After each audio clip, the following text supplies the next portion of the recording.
Welcome to స్వతంత్ర. నేను విజయ్. ముందుగా హెడ్లైన్స్ చూద్దాం. ప్రభాకర్ రావును కలవలేదన్న హరీష్ రావు ప్రమాణం చేయాలన్న కోమటిరెడ్డి. కలిసినట్టు రుజువు చేస్తే ముక్కు నేలకు రాస్తానన్న హరీష్ రావు.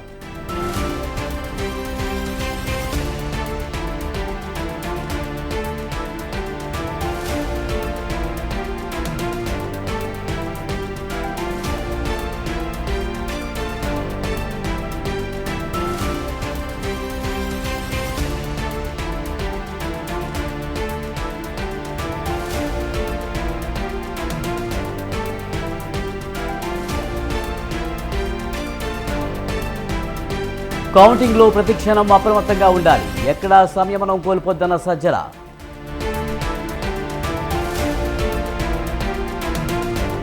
ఎమ్మెల్యే ఎంపీ అభ్యర్థులతో చంద్రబాబు టెలికాన్ఫరెన్స్. కౌంటింగ్ రోజు తీసుకోవాల్సిన జాగ్రత్తలపై సూచనలు. ఎగ్జిట్ పోల్స్ పేరుతో మోదీ ప్రజలకు మోసం చేస్తున్నారు. ఇండియా కూటమికి 295 సీట్లు ఖాయమన్న రాహుల్.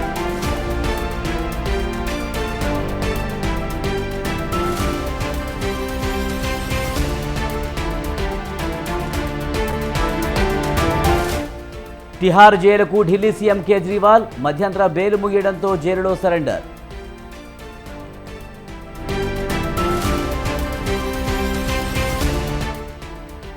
ఏపీని తాకిన నైరుతి రుతుపవనాలు. రాష్ట్రంలో పలుచోట్ల వర్షాలు.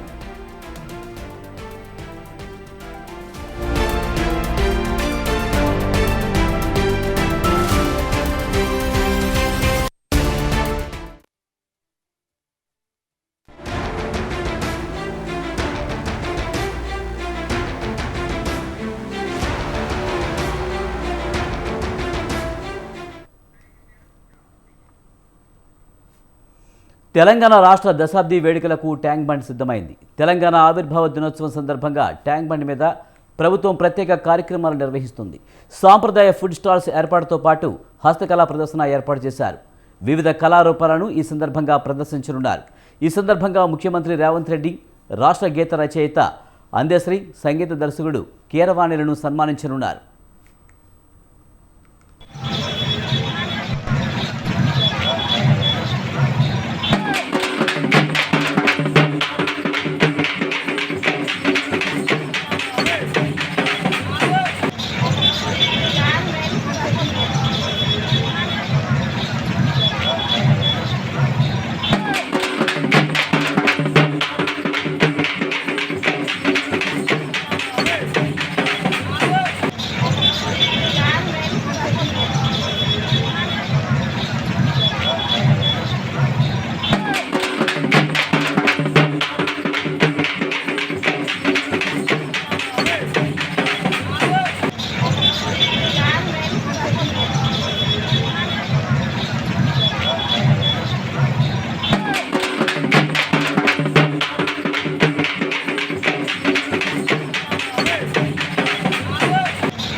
తెలంగాణ రాష్ట్ర దశాబ్ది వేడుకలకు ట్యాంక్ బండ్ సిద్ధమైంది.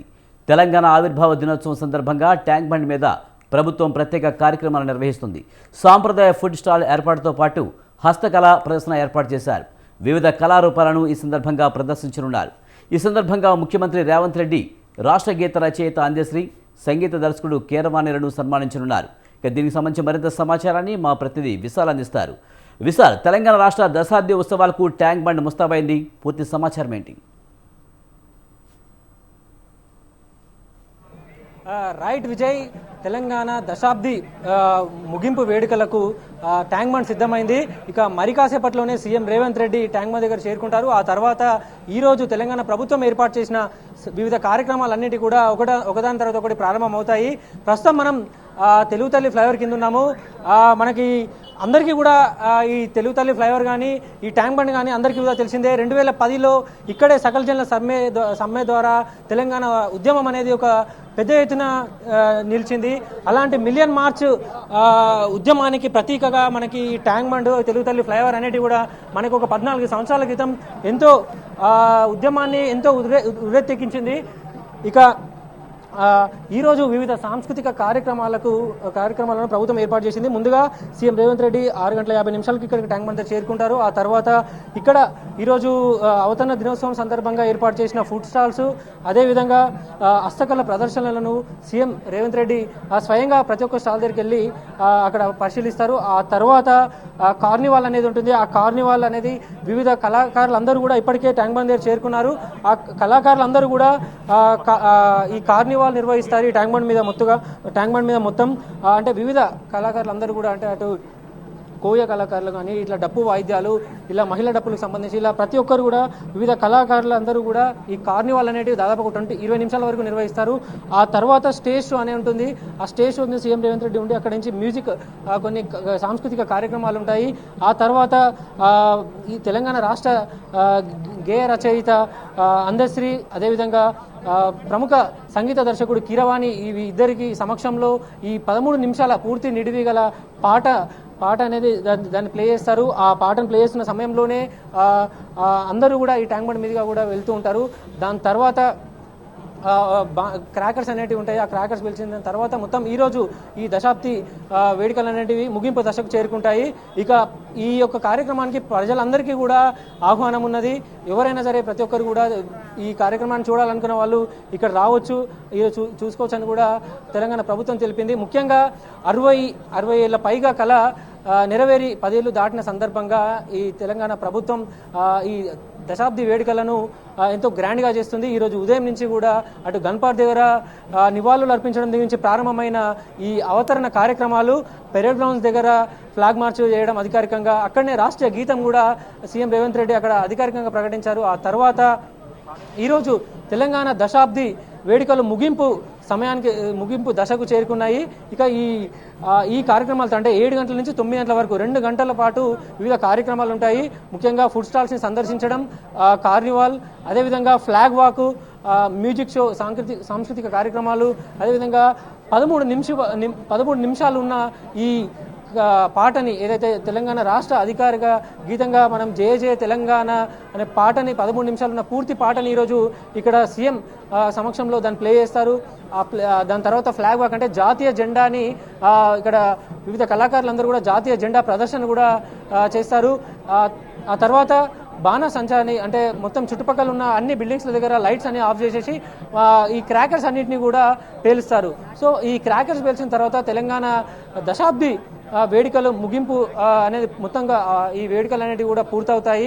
ఇక ఈ తెలంగాణలో కాంగ్రెస్ ప్రభుత్వం అధికారంలోకి వచ్చిన మొదటిసారి ఈ అవతరణ వేడుకలను జరుగుతున్నాయి. అయితే ఎలక్షన్ కోడ్ ఉండడం వల్ల కొంత పరిమితికి లోబడే ఈ ఉత్సవాలను చేయాల్సిన పరిస్థితి కూడా ఏర్పడిందని ఇప్పటికే మంత్రులు చెప్పారు. అదేవిధంగా ఐఎన్టీఆర్ కమిషనర్ కూడా మనకి తెలపడం జరిగింది. ఇక ఈరోజు ఉదయం మనకి గన్పార్క్ దగ్గర అమరవీరులకు నివాళులు అర్పించడంతో ఈ అవతరణ వేడుకలు ప్రారంభమైతే చివరగా ట్యాంక్ బండ్ మీద మరి కాసేపట్లో ప్రారంభమయ్యే ఈ వేడుకలతోటి ఈ దశాబ్ది ఉత్సవాలు అనేటివి ఒక ముగిసిపోతాయి. ఇక మళ్ళీ వచ్చే ప్రతి ఏడాది లాగానే జూన్ 2న ఈ అవతరణ వేడుకలు అనేవి జరుగుతాయి. అయితే ఈరోజు జరిగే ఈ వేడుకలకి చాలా ప్రత్యేకత ఉంది. ఎందుకంటే 10 సంవత్సరాలు దాటిపోయాయి. అంటే 60 ఏళ్ల పాటు ఎంతో మంది ప్రత్యేక తెలంగాణ సాధన రావాలని కూడా పోరాడారు. మనకి 1969 ఉద్యమం తెలుసు. ఆ తర్వాత 2012 ఆ టైంలో జరిగిన ఉద్యమం కూడా తెలుసు మనకి. అంటే మలి దశ, తొలి దశ, ఈ 2 ఉద్యమాల తర్వాత మనకి దాదాపు 60 ఏళ్ల తర్వాత ప్రత్యేక తెలంగాణ అనేది మనకి ఏర్పడింది. ఈ ఏర్పడి 10 సంవత్సరాల తర్వాత మనం ఈ అవతరణ దినోత్సవం జరుపుకోవడంతో ఈ 10 సంవత్సరాలు జరుపుకునే వేడుకకు ఒక ప్రత్యేకత చాటుకుంది విజయ్. ముఖ్యంగా ఇక తెలంగాణలో ఉన్న నలుమూలల నుంచి కూడా ప్రజలు ప్రతి ఒక్కరు కూడా ఇక్కడికి రావచ్చు. వాళ్ళు ఈ రోజు జరిగే విశాల్ ఇప్పటికే ట్యాంక్ బండ్ మీద ప్రభుత్వం ప్రత్యేక కార్యక్రమాలు నిర్వహిస్తుందని చెప్తున్నారు. లైవ్ టెలికాస్ట్ అవుతాయి. ఈ నేపథ్యంలో మరి ప్రభుత్వం ఎలాంటి ఏర్పాటు చేసింది భద్రతా పరంగా, అలాగే ట్రాఫిక్ సంబంధించి ఎలాంటి రూల్స్ ప్రకటించింది? రైట్ విజయ్, ముఖ్యంగా ఈ రోజు జరిగే ఈ సాంస్కృతిక కార్యక్రమాలను దృష్టిలో పెట్టుకుని ఇప్పటికే ట్రాఫిక్ పోలీస్ డిపార్ట్మెంట్ ఇతర భద్రతకు సంబంధించిన అన్ని డిపార్ట్మెంట్లు కూడా పూర్తి సమన్వయంతో ఈ రోజు జరిగే కార్యక్రమాలను విజయవంతం చేసేందుకు ప్రయత్నిస్తున్నారు. అందులో భాగంగానే ఇప్పటికే ట్రాఫిక్ డైవర్షన్ చేసేశారు. ఎందుకంటే ట్రాఫిక్ డైవర్షన్స్ చేసేశారు. తెలుగుతల్లి ఫ్లైఓవర్ మీదుగా కానీ అదేవిధంగా ట్యాంక్ బండ్ మీదుగా కూడా ఎవరిని అలో చేయట్లేదు. మనం ఒకసారి పోలీసులను కూడా చూసుకోవచ్చు విజువల్లో. ఇక్కడ అన్ని డిపార్ట్మెంట్లు అందరూ కూడా ఇక్కడ సమన్వయంతో ఈరోజు కార్యక్రమాన్ని విజయవంతం చేయాలని అన్ని ఏర్పాట్లను కూడా దగ్గరుండి పర్యవేక్షిస్తున్నారు. ముఖ్యంగా ఇక్కడికి వచ్చే వాళ్ళకి ఒకవేళ డ్రింకింగ్ వాటర్ ఇవ్వాలని HMDA వాటర్ బోర్డ్ డిపార్ట్మెంట్ కూడా ఇక్కడ డ్రింకింగ్ వాటర్ ఫెసిలిటీని కూడా ఏర్పాటు చేసింది. ఈ రోజు ఇక్కడ జరిగే కార్యక్రమాలను విజయవంతంగా జరిపేందుకు అటు police department, traffic police department, ఇతర భద్రతకు సంబంధించిన అన్ని డిపార్ట్మెంట్లు కూడా ఒకరికొకరు సమన్వయంతో ఈ రోజు దీన్ని విజయవంతం చేయాలని అన్ని ఏర్పాట్లు చేస్తున్నారు. ఇక మరి కాసేపట్లోనే CM Revanth Reddy tank bund దగ్గరకు చేరుకుంటారు. ఆ తర్వాత ముందుగా ఫుడ్ స్టాల్స్ సందర్శిస్తారు. ఆ తర్వాత కార్నివాల్ ఉంటుంది. ఆ తర్వాత స్టేజ్ షో. దాని తర్వాత 13 నిమిషాల నిడివి గల మనకి ప్రముఖ రచయిత అందశ్రీ రాసిన పూర్తి ఆ గీతం అనేది 13 నిమిషాల పాటు ఉన్న ఆ గీతం అనేది మనకి ప్లే అవుతుంది. ఆ తర్వాత బాణసంచా కాలుస్తారు. బాణసంచా కాల్చే సమయంలో చుట్టుపక్కల ఉన్న బిల్డింగ్ల లైట్లు అన్నీ కూడా ఆర్పేసేసి ఒక స్పెషల్ ఎఫెక్ట్స్ తీసుకొచ్చే ప్రయత్నం కూడా ఈరోజు ఈ కార్యక్రమంలో ఉండబోతుంది. Vijay, right, thank you Vishal.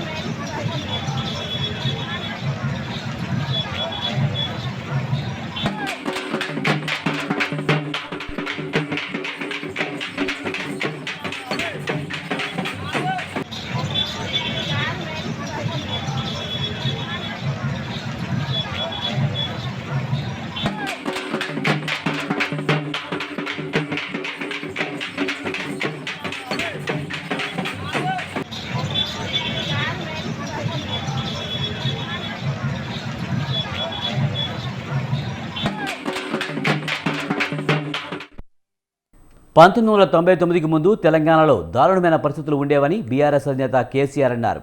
కరువు, వలసలు, ఆత్మహత్యలు, ఆకలి చావులు తాండవించేవని తెలిపారు.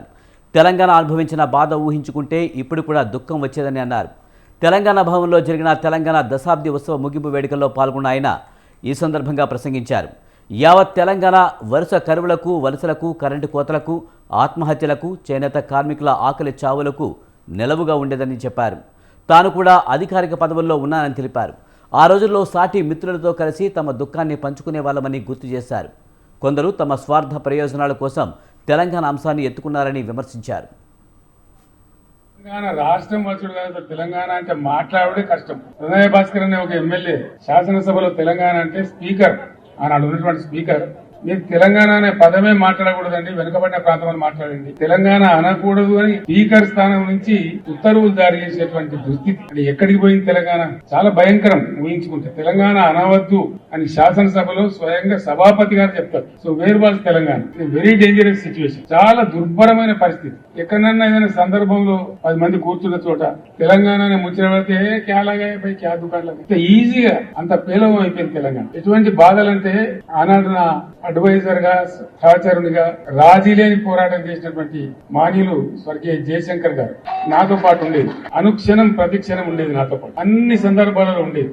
69 ఉద్యమంలో ప్రధానమైనటువంటి అంశం ముల్కీ రూల్స్, చాలా ప్రధానమైన అంశం. ఆనాడు ఉన్నటువంటి యువకులు, చదువుకుంటున్న విద్యార్థులు, ప్లస్ ఉద్యోగులుగా ఉన్నటువంటి వాళ్ళు, మన TNGO వాళ్ళు కూడా బాగా హైలైట్ చేసుకోవట్లనే విషయం ఏంటంటే ముల్కీ రూల్స్. మేము చదువుకుంటే ఏం లాభం, మా ఉద్యోగాలు మాకు వస్తలేవు కదా, తస్కరించబడుతున్నాయి కదా అనేది మేజర్. నీళ్ల విషయంలో అప్పుడు కాలాలు కొంచెం బాగుండేది, వర్షాలు బాగా కురిసేది. ఈ మన ఉద్యమ ప్రస్థానంలో జరిగిన ప్రస్తావన తక్కువ ఉండేది అప్పుడు. కానీ ప్రధానంగా ముల్కీ రూల్స్ మీదనే ఉండేది. ఒక విచిత్రమైనటువంటి పరిస్థితి ఏంటంటే ముల్కీ రూల్స్ పేరిటనే అసలు అందులో పాల్గొనే వాళ్ళు చెప్తే కళ్ళకు నీళ్లు వస్తాయి. మనకు రాజ్భవన్ గేట్ ఎదురుగా ఒక సంఘటన, వాళ్ళు బుల్లెట్లు కొడతా ఉంటే వీళ్ళు రాళ్ళు కొడతా ఉంటారు, చచ్చిపోతున్నారు. ఇంద్రవెల్లిలో గిరిజనులు ఏ విధంగా కొట్లాడినరో, పోలీసు తూటా వస్తా ఉంటే మరో 10 మంది ఉరుకుతా ఉన్నారు. తూటా గదురుగా తూటా వస్తుంది, నేను చస్తా అని తెలిసి కూడా అంత ఆవేశపూరితంగా ఉద్యమం జరిగింది. చచ్చిపోయినారా 8-9 మంది చచ్చిపోయినారు ఆ రైలు పట్టాల మీద పడి, రాజ్భవన్ ఎదురుగానే. అంత బాగా జరిగింది. ఆత్మహత్యలు, చావులు సమస్యకు పరిష్కారం కావు, మీరు చావకండి. అప్పటికి 60 ఏళ్ళు 65 ఏళ్ళు స్వతంత్రం వచ్చి దేశానికి. నేను జయశంకర్ గారితో 60 ఏళ్ళ స్వతంత్ర దేశంలో ఏమో గీ నినాదాలు మనం గొడవల మీద చూసేది. ప్రపంచం ఎట్టిపోతుంది, మనం ఎట్టిపోతున్నాం. మనం బతికేది సార్ ఈ తెలంగాణ అంటే. ఇక అయితే నీతో కావాలని ఆ కేసీఆర్ దండాడాలి, ఇవ్వకుండా నువ్వు గట్టిగా మొండి నువ్వే కొసదాకా నిలబడాలి, ఏం చేస్తావో చేయాలి అని. అట్లాంటి సందర్భాలు. తెలంగాణ అంటే అంత చులకన భావం, ఏకీయ భావం. తెలంగాణలో ఉండే శాసనసభ్యులకు ఒకరు కొంత మనసులో ఉన్నా ఏం చేయగలుగుతాం, మనం ఏం చేయలేం కదా. నేను మీటింగ్ లో పెట్టినప్పుడల్లా ప్రతివాడు అన్నా మన ఉద్యోగాలు పోతే తప్ప మన తెలంగాణలో మనం నమ్మరు, ఇది అయ్యేది కాదు పోయేది కాదు, వృధా ప్రయాస అని ఒక నిర్లిప్తత, నిరాశ, అసహాయ పరిస్థితి ఎల్లడలు కనపడేది. ఈ నిర్లిప్తత ఎంత పెరుగుతూ పోయిందో తెలంగాణ పరిస్థితులు కూడా, సామాజిక పరిస్థితులు కూడా. జయాలు వచ్చినాయి, అపజయాలు వచ్చినాయి. జయం వచ్చినట్టు పొంగిపోలేదు, అపజయం వస్తే పొంగిపోలేదు. దాన్ని మలుచుకుంటూ పోయినాం. చివరికి చాలా చాలా చాలా ప్రయాసపడి రాష్ట్రాన్ని సాధించుకున్నాం. ఆ సాధించుకొని రాష్ట్రం అపాయింటెడ్ డే వచ్చిన రోజే ఈ రోజు, ఈ June 2. ఇట్లా తెలంగాణ రాష్ట్రం వస్తుంది, 10 సంవత్సరాలు నిండుతాయి, దశాబ్ది ఉత్సవాలు కూడా జరుపుతారు. ఎవడు కూడా కళ కూడా లేదు కనీసం. అయితే వాడవాడు వీడవాడు పాపం అవగాహన ఉన్నోడు లేనోడు బీఆర్ఎస్ కథమే చేస్తాం భయ్, మోకాళ్ళ తెత్తులేనోడు కూడా మాట్లాడుతుంది. కథమైతుందా? ఇంత వ్యవస్థీకృతమైన పోరాటం, ఇంత ఏర్లు, 25 సంవత్సరాల వృక్షం కదా బీఆర్ఎస్ అంటే. అసెంబ్లీ ఎన్నికలు మనం ఓడిపోయింది. సరే కొంత నైరాశ్యం వస్తుంది కదా సహజంగానే. ఎక్కడ వాళ్ళు అక్కడ ఉన్నాం 4 రోజులు. మళ్ళీ నేను బస్ ఎక్కితే మళ్ళీ అదే గర్జన, అదే కథ. విషయం ఏంటంటే అంత రూట్స్ ఉన్నటువంటి, అన్న పునాదులు ఉన్నటువంటి ఇవి వచ్చేటివి టెంపరీ సెట్ బ్యాక్స్. చాలా చిన్న విషయం, ఇవి సహజంగా వస్తుంటాయి, చాలా జరుగుతాయి ఇట్లా హిస్టరీలో మనం చూస్తే. మనకన్నా ముందు కూడా 10 ఏళ్ళు కాంగ్రెస్ అపోజిషన్ లో ఉండే కదా, కథ అయిపోయిందా? కాలే కదా, మళ్ళా ప్రభుత్వానికి వచ్చింది కదా. అట్లనే గ్యారెంటీగా మళ్ళా రేపు వచ్చేది బీఆర్ఎస్ 100%. ఫోన్ ట్యాపింగ్ కేసులో సంచలన విషయాలను మంత్రి కోమటిరెడ్డి వెంకటరెడ్డి బయటపెట్టారు. ఈ కేసు విషయంలో అన్ని విషయాలు ఒక్కొక్కటిగా బయటకు వస్తుండటంతో మాజీ మంత్రి హరీష్ రావు దొంగచాటుగా గత సీఎండీ ప్రభాకర్ రావును అమెరికా వెళ్లి కలిసి వచ్చారని ఆరోపించారు. మే 26న ఎమిరేట్స్ ఫ్లైట్ నెంబర్ EK 525లో హరీష్ రావు కేసీఆర్ అమెరికా పంపారని విమర్శించారు. అమెరికా వెళ్లి ప్రభాకర్ రావును కలవలేదని ప్రమాణం చేయడానికి హరీష్ సిద్ధమా అని సవాల్ విసిరారు. ఎవరికీ చెప్పకుండా అమెరికా వెళ్లవలసిన అవసరం హరీష్ రావుకి ఏమొచ్చిందని నిలదీశారు. దానికోసం వెయిట్ చేస్తున్నాం. ఈ లోపల చికాగో పక్కకు అక్కడో కొలరాడో చికాగో అక్కడకంటే తిరుగుతున్న దొంగ, టెలిఫోన్ దొంగ, మన ట్యాపింగ్ దొంగ ప్రభాకర్ ఆయన దగ్గర పోయి మాట్లాడి, నువ్వు ఇప్పటింతలా రాకు, రాష్ట్ర ప్రభుత్వం రెడ్ కార్నర్ నోటీస్ ఇవ్వాలని చెప్పి కేంద్రానికి రాసి మేము 4 రోజులు అయింది. మేము రాసి, మా ప్రభుత్వం రాసి 1 నెల అయింది. రెడ్ కార్నర్ నోటీస్ ఇవ్వాలంటే CBI పర్మిషన్ కావాలి. CBI పర్మిషన్ రాలే, దానికోసం వెయిట్ చేస్తున్నాం. ఈ లోపల ఈయన హరీష్ రావుని దొంగచాటుగా, మీకు ఎవరికైనా తెలిస్తే అమెరికా పోయినట్టు హరీష్ రావు, ఎవరికైనా ఎమ్మెల్యే అయినా, మినిస్టర్ అయినా, ప్రజాప్రతినిధి అయినా అది ఆనవాయితీ. ఎందుకంటే నీ కోసం వచ్చే వాళ్ళు ఉంటారు, నీ కాన్ఫిడెన్స్ చెప్పకుండా దొంగచాటుగా నువ్వు పోయి ఫ్యామిలీతోని ప్రభాకర్ రావుని కలిసి నువ్వు ఇప్పుడంతా అమెరికా హైదరాబాద్ రాకని చెప్పి వచ్చిన సంగతి. ఈ ఫ్లైట్ డీటెయిల్స్, అమెరికా పైన స్టాంపింగ్ మీకు ఎయిర్పోర్ట్ లో దొరుకుతుంది, డేట్ తో సహా చెప్పిన. ఆయన వచ్చిందంటే ఎమ్మడే చట్టం తన పని తాను చేసుకుంటది. ఈయన కేసీఆర్, KTR ఎక్కడ ఉంటాడో ఏమో నాకు తెలియదు. ఎందుకంటే ఇంత నీచమైన పనులు ఎవరు చేయరు. చికాగో పక్కకు అక్కడో కొలరాడో చికాగో అక్కడకంటే తిరుగుతున్న దొంగ, టెలిఫోన్ దొంగ, మన ట్యాపింగ్ దొంగ ప్రభాకర్ ఆయన దగ్గర పోయి మాట్లాడి, నువ్వు ఇప్పటింతలా రాకు, రాష్ట్ర ప్రభుత్వం మంత్రి కోమటిరెడ్డి వెంకటరెడ్డి తనపై చేసిన వ్యాఖ్యలకు హరీష్ రావు ఘాటుగా స్పందించారు. మంత్రి కోమటిరెడ్డి వెంకటరెడ్డికి మతి భ్రమించిందని, ఆయన డాక్టర్కు చూపించుకోవడం మంచిదని ఎద్దేవా చేశారు. తాను విదేశాలకు వెళ్లిన మాట నిజమే అన్న హరీష్ రావు, అమెరికా వెళ్లినట్లు, ప్రభాకర్ రావును కలిసినట్లు రుజువు చేస్తే అమరవీరుల స్తూపం ముందు ముక్కు నేలకు రాస్తా అన్నారు. రుజువు చేయకపోతే కోమటిరెడ్డి బహిరంగ క్షమాపణ చెప్పాలన్నారు. దీనిపై మరింత సమాచారాన్ని మా ప్రతినిధి సవిన్ అందిస్తారు. సవిన్, హరీష్ రావుపై కోమటిరెడ్డి వెంకటరెడ్డి కీలక వ్యాఖ్యలు చేశారు, పూర్తి సమాచారం ఏంటి? ఈరోజు రాష్ట్ర మంత్రి కోమటిరెడ్డి వెంకటరెడ్డి ప్రెస్ మీట్ నిర్వహించి బీఆర్ఎస్ పార్టీకి సంబంధించిన మాజీ మంత్రి హరీష్ రావుపై కొన్ని కీలకమైన వ్యాఖ్యలు చేశారు. రాష్ట్రంలో ఫోన్ ట్యాపింగ్ వ్యవహారంపై తీవ్ర స్థాయిలో కాంగ్రెస్ బీఆర్ఎస్ పార్టీల మధ్య వార్ జరుగుతుంది. దీనిపై హరీష్ రావు అమెరికా వెళ్లి రహస్యంగా అక్కడ ఉన్నటువంటి ప్రభాకర్ రావును కలిసి త్వరగా ఇండియాకు రావద్దు, అక్కడే ఉండమని చెప్పారంటూ కోమటిరెడ్డి వెంకటరెడ్డి ఈ రోజు సంచలన ఆరోపణలు చేశారు. హరీష్ రావు ఏ విమానంలో వెళ్లారు, ఎక్కడెక్కడికి వెళ్లారు అనే దానిపైన కూడా కోమటిరెడ్డి వెంకటరెడ్డి హరీష్ రావుపై విమర్శలు చేయడంతో వెంటనే హరీష్ రావు కూడా కోమటిరెడ్డి వెంకటరెడ్డికి కౌంటర్ ఇచ్చారు. ప్రధానంగా విదేశాలకు కుటుంబ సభ్యులతో వెళ్ళింది వాస్తవమే, కానీ ప్రభాకర్ రావును కలిసిన దాంట్లో ఎట్లాంటి వాస్తవం లేదు.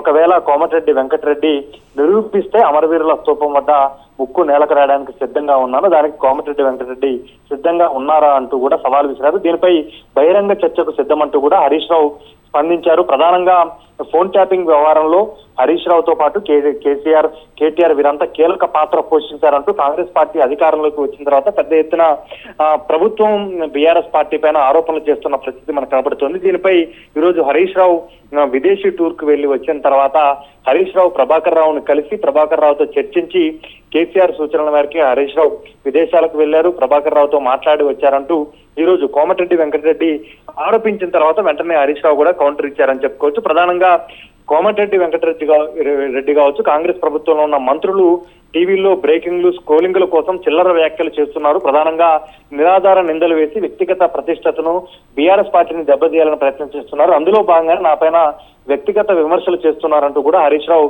ఆరోపించిన పరిస్థితి మనకు కనపడుతోంది. Right, thank you Saveen.